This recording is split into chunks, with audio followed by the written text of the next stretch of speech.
From this evening, I must give the British people a very simple instruction. You must stay at home. On Monday, 23rd of March 2020, shortly after 8:30 p.m, Boris Johnson broadcast these 18 startling words to the nation.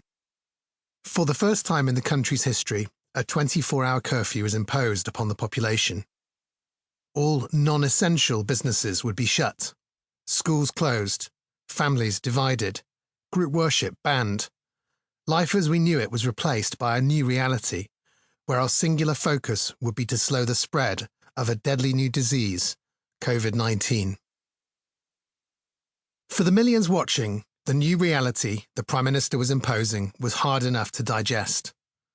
The lockdown, which had seemed so far away, which the government had suggested just days before would not happen here, was suddenly a reality.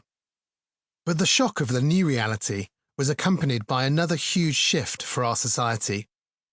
Not only was the lockdown rearranging the basic reality of our social lives, it would also create a new legal universe.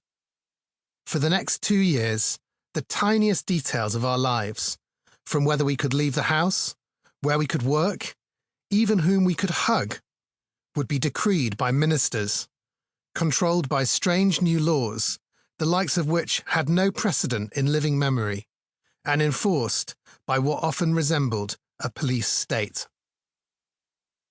In his statement, the Prime Minister called COVID-19 the invisible killer. But something else was invisible that spring evening.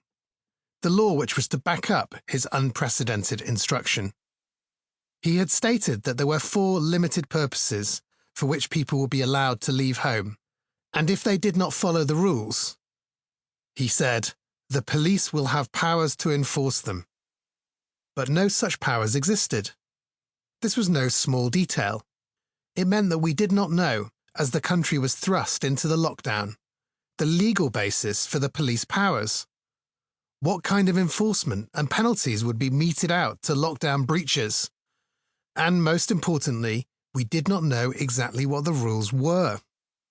The Prime Minister's statement was bracing but vague, mentioning people could leave their homes to shop only for basic necessities, to take 1 form of exercise per day, to provide care for a vulnerable person, or travel to and from work if it was absolutely necessary and cannot be done from home. This was not sufficiently clear for people to know whether they were breaking the law. As a human rights lawyer, this lack of certainty over the sudden dismantling of basic freedoms rang the loudest of alarm bells.